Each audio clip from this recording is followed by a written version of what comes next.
श्री रामचंद्र जी, लक्ष्मण जी और सीता जी मिलने के लिए महाराज दशरथ जी के पास गए। सीता जी द्वारा फूल चंदन आदि से सजाए हुए आयुध जिन्हें लोग लिए हुए थे और जो श्री रामचंद्र जी के पीछे पीछे जा रहे थे, शोभित हो रहे थे।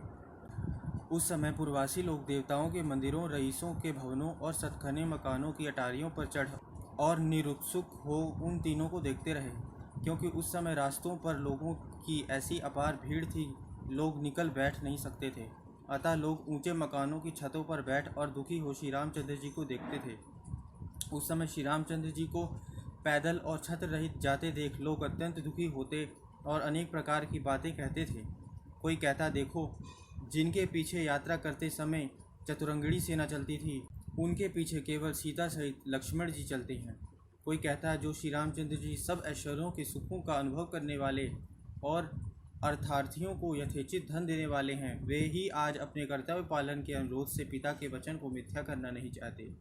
कोई कहता, जिन सीता जी को पहले आकाशचारी प्राणी भी नहीं देख सकते थे, उन्हीं सीता जी को आज राह चलते लोग देख रहे हैं। कोई कहता, चंदनादि सुगंधित वस्तुओं के लगाने योग्य जानकी जी को वन में वर्षा शीत गर्मी विवर्ण कर देगी। कोई कहता, निश्चय ही महाराज दशरथ के सिर भूत सवार है, नहीं तो ऐसे प्यारे पुत्र को वे वनवास कभी न देते। कोई कहता, लोग अपने गुणहीन पुत्र को भी घर से नहीं निकालते। फिर श्री रामचंद्र जी ने तो अपने सदाचरण से यह लोक जीत लिया है, अर्थात श्री रामचंद्र जी संसार में सदाचारी कहलाकर प्रसिद्ध हैं। कोई कहता, केवल सदाचारी ही के लिए नहीं, प्रत्युत अहिंसा, दया, यथाविधि शास्त्र अध्ययन, सत्य स्वभाव, इंद्रियों का निग्रह, मन का निग्रह, इन 6 गुणों से श्री रामचंद्र जी शोभित हैं, अर्थात श्री रामचंद्र जी में यह 6 गुण हैं। ऐसे गुणी पुत्र श्री रामचंद्र जी के वन जाने से लोगों को वैसा ही महाकष्ट हो रहा है जैसा कि ग्रीष्म काल में जल के अभाव से जल जंतुओं को होता है। कोई कहता, जगतपति श्री रामचंद्र जी के कष्ट से सारा संसार कष्ट पा रहा है, जैसे जड़ काटने से फल फूला पेड़ सूख जाता है। अत्यंत कांति वाले और धर्मज्ञ श्री रामचंद्र जी वृक्ष के जड़ स्थानीय हैं और अन्य लोग उस वृक्ष के पुष्प फल पत्र शाखा आदि स्थानीय हैं। अतएव हम लोग भी लक्ष्मण जी की तरह अपनी स्त्रियों को साथ ले अपने भाई बंधुओं सहित श्री रामचंद्र जी के पीछे पीछे शीघ्र जाएंगे।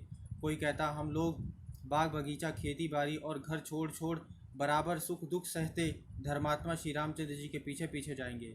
जिन घरों को हम त्याग देंगे उनमें धन नहीं रह जाएगा, उनके आंगन टूट फूट जाएंगे, उनमें अन्न और धन रहने न पावेगा, उनकी रमणीयता नष्ट हो जाएगी, धूल गर्दा भर जाएगी, ग्रह देवता घरों से चल देंगे, मुंह से दौड़ लगाया करेंगे, घर भर में बिल ही बिल देख पड़ेंगे, उनमें जल की बूंद भी न दिख पड़ेगी, लिपाई पुताई न होने से मकान धुमैले और स्वच्छता रहित हो जाएंगे, उनमें बलि वैश्व देव होम जप होना बंद हो जाएगा, उनमें टूटे फूटे बर्तन इधर उधर देख पड़ेंगे, मानो राजा और दैव के कोप से वे दुर्दशाग्रस्त हो रहे हों।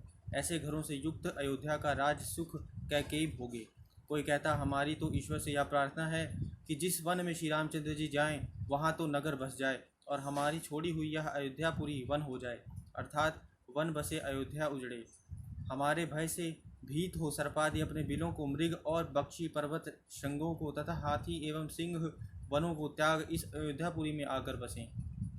हमारी छोड़ी हुई इस प्रकार की पुरी में, जिसमें केवल घास फूस मांस और फल मिल सकेंगे और जो सांपों मृगों और पक्षियों से भरी हुई होगी, कैकेयी अपने पुत्र और भाई बंधुओं के सहित राज सुख भोगे और हम सब श्री रामचंद्र जी के साथ वन में सुखपूर्वक वास करें।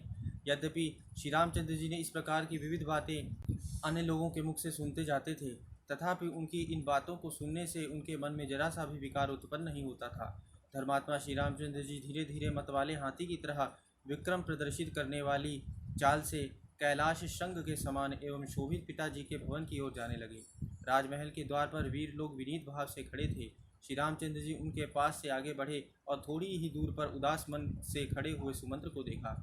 वहाँ के लोग जो श्री रामचंद्र जी के आने की प्रतीक्षा कर रहे थे, सबके सब शोकाकुल होने के कारण खिन्न थे। उनको देख और मुस्किया श्री रामचंद्र जी पिता को देखने और उनकी आज्ञा का विधिवत पालन करने को चले जाते थे। निश्चित राम योग जनित दुख से महाराज दशरथ के समीप जाने के पूर्व महात्मा श्री रामचंद्र जी ने बड़े पुराने सुमंत्र को द्वार पर अपने आगमन की सूचना महाराज को देने के लिए खड़ा हुआ देखा। धर्मवत्सल पिता की आज्ञा को पूरा करने के लिए वन जाने का निश्चय किए हुए श्री रामचंद्र सुमंत्र को खड़ा देख उनसे बोले कि महाराज को हमारे आने की सूचना दे दो।